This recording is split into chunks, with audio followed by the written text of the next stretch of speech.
எல்லாருக்கும் வணக்கங்க. ஜெயிலர் 2ல ஏகப்பட்ட பேர் நடிக்கிறாங்க.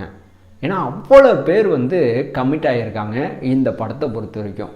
ஸோ கிட்டத்தட்ட நெல்சன் இவர்களை பொறுத்த வரைக்கும் என்ன பண்ண போகிறாரு அப்படிங்கிறது தான் மிகப்பெரிய ஒரு கொஸ்டினாகவே இருக்குங்க. ஏன்னா அவ்வளோ பேர் இருக்காங்க இந்த படத்தை பொறுத்த வரைக்கும். ஸோ ஆல்ரெடி ஜெயிலர் முதல் பாகத்தில் சிவராஜண்ணா, மோகன்லால், ஜாக் ஷெரீப், அப்புறம் ரம்யா கிருஷ்ணன், அப்புறம் யோகி பாபு, அப்புறம் தமனா, அப்புறம் சுனில், ஸோ ஏகப்பட்ட பேர் இருந்தாங்க. ஸோ முதல் பாகத்தை விட இரண்டாம் பாகத்தில் டபுள் மடங்குங்க. ஆல்ரெடி முதல் பாகத்தில் இருந்த அனைத்து கேரக்டர் ஆர்டிஸ்ட்டும் இந்த படத்தில் இருக்க போகிறாங்க. ஸோ இவங்க இல்லாமல் புதுசாக ஏகப்பட்ட கேரக்டர் ஆர்டிஸ்ட் இந்த படத்தில் இடம் பிடிக்க போகிறாங்க. ஸோ எல்லாருமே பார்த்திங்கன்னா மிகப்பெரிய ஒரு ஆர்டிஸ்ட்டுங்க. ஸோ ஆல்ரெடி முதல் படத்தில் இடம் பிடிச்ச வில்லன் கேரக்டர் ஃபஸ்ட் பார்ட்லேயே நெல்சன் அவர்கள் சாவடிச்சிட்டாப்ல. ஆனால் இரண்டாம் பாகத்தில் வில்லன் கேரக்டராக எந்த ஆர்டிஸ்ட் எந்த இண்டஸ்ட்ரியிலேருந்து வரப்போகிறாங்க அப்படிங்கிற ஒரு கொஸ்டினுக்கு ஆன்சர் தான் இப்போ தெரிய வந்திருக்குங்க. ஆக்சுவலாக இவர் ஒரு டைரக்டரும் கூட. ஸோ இவரோட பேர் பார்த்தீங்கன்னா எஸ்.ஏ. சூர்யா. ஆமாங்க, நடிப்பாரக்கன் தான். ஆல்ரெடி இந்தியன் 2ல் எஸ்.ஏ. சூர்யாவோட கேரக்டர் ரைட்டிங் பார்த்தீங்கன்னா ரொம்ப வீக்காக இருந்துச்சு. அதே மாதிரி தான் கேம் சேஞ்சர் திரைப்படத்துலையும் எஸ்.ஏ. சூர்யா இவங்களோட கேரக்டரோட ரைட்டிங் பார்த்தீங்கன்னா பெருசாக சொல்லிக்கிற அளவுக்கு இல்லை. ஸோ இந்த ரெண்டு படத்துலையுமே சங்கர் இவங்க தான் டைரக்டர்.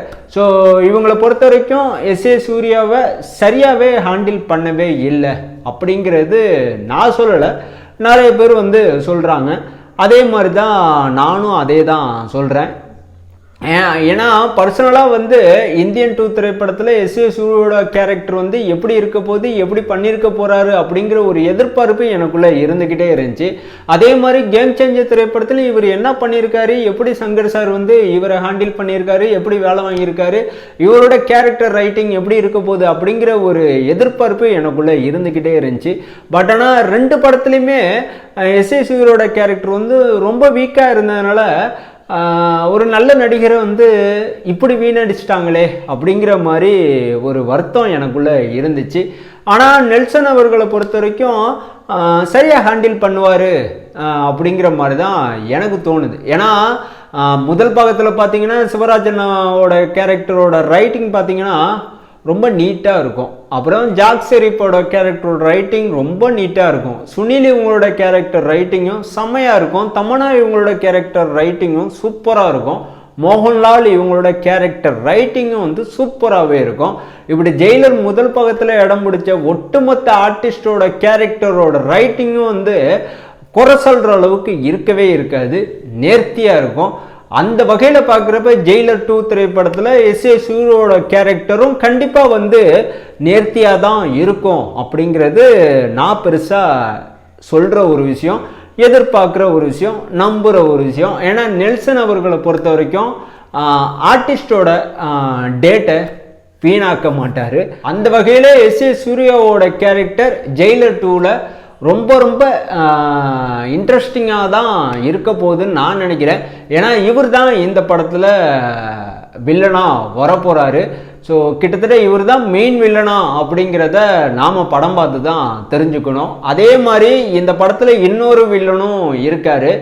இவரோட பேர் பார்த்தீங்கன்னா மிதுன் சக்கரவர்த்தி. இவரோட ஹிந்தி படத்தில் ரஜினி சார் கெஸ்ட் ரோல் பண்ணியிருக்காரு. படம் பேர் எனக்கு ஞாபகத்தில் வரல. மிதுன் சக்கரவர்த்தி இப்போ உள்ள யங்ஸ்டருக்கு பெருசாக தெரிய போகிறதே கிடையாது.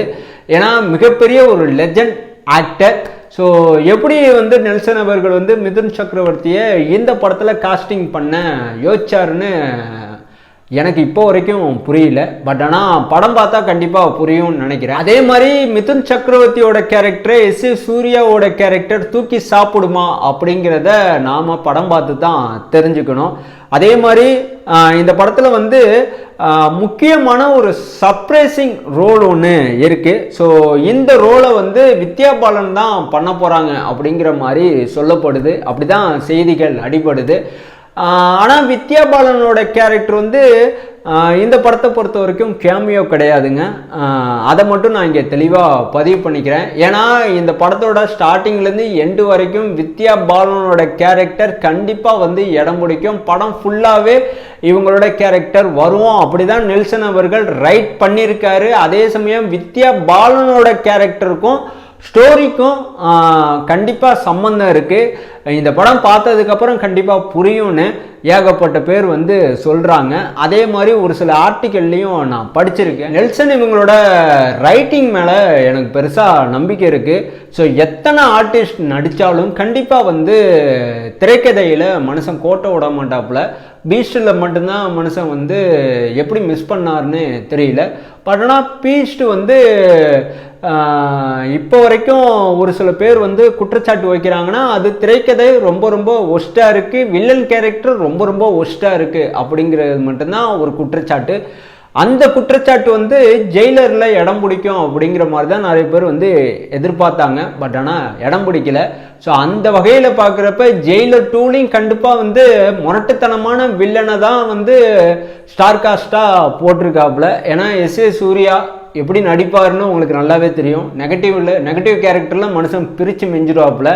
அதுவும் இல்லாமல் கூடவே மிதுன் சக்கரவர்த்தி ரஜினி சாரோட பழைய தோஸ்து எப்படி தேடி கண்டுபிடிச்சி அதுவும் வில்லன் கேரக்டரை இவரை வந்து நடிக்க வைக்க போறாரு அப்படிங்கிறத நாம படம் பார்த்து தான் தெரிஞ்சுக்க போறோம். கிட்டத்தட்ட ஜெயிலர் 2-வை பொறுத்த வரைக்கும் 70% கம்ப்ளீட்டா ஷூட்டிங் முடிய போகுதுங்க. எப்போ தெரியுமா?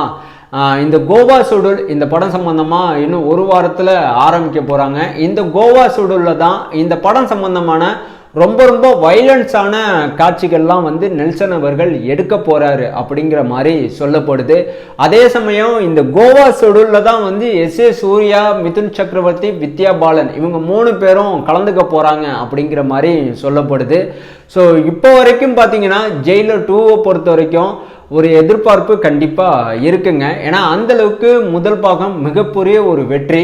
ஸோ முதல் பாகத்து வெற்றியை விட 2ஆம் பாகம் கண்டிப்பாக வந்து இருக்கணும் அப்படிங்கிறது தான் ஒட்டுமொத்த சினிமா ரசிகரோட எதிர்பார்ப்பாகவே இருக்குது.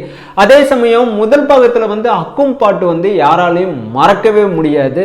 ஸோ இந்த பாட்டோட தீம் மியூசிக் வந்து இந்த படத்தை பொறுத்த வரைக்கும் மிகப்பெரிய ஒரு ரோல் ப்ளே பண்ணும் அப்படிங்கிற மாதிரியும் சொல்லப்படுது. அப்படி தான் செய்தி அடிப்படுது.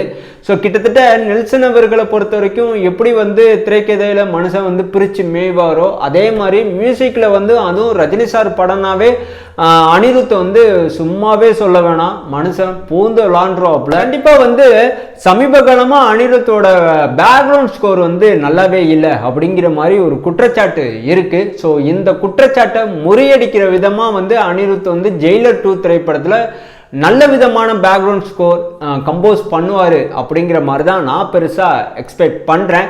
ஸோ கிட்டத்தட்ட ஜெயிலர் 2 கோவா ஷெட்யூல் முடிஞ்சதுக்கப்புறம் இந்த படம் சம்பந்தமான 70% ஷூட்டிங்கை ஜெயிலர் 2 டீம் வந்து கம்ப்ளீட்டாக முடிச்சிருவாங்க. கண்டிப்பாக வந்து டிசம்பர் மாதம் ஃபர்ஸ்ட் வீக்கில் ரஜினி சாரோட பர்த்டேக்கு முன்னாடி மேக்சிமம் வந்து ரஜினி சாரோட போர்ஷன் கம்ப்ளீட்டாக முடிஞ்சிடும் இந்த படம் சம்பந்தமாக. அடுத்தது கண்டிப்பாக வந்து 2026 பிப்ரவரி மாதம் தான் இந்த படத்தோட கம்ப்ளீட் ஷூட் முடியுங்கிற மாதிரி இப்போ தகவல் வெளியில் வந்திருக்குங்க. ஸோ நான் உங்களை அடுத்த வீடியோவில் கண்டிப்பாக வந்து சந்திக்கிறேன். தேங்க்யூ.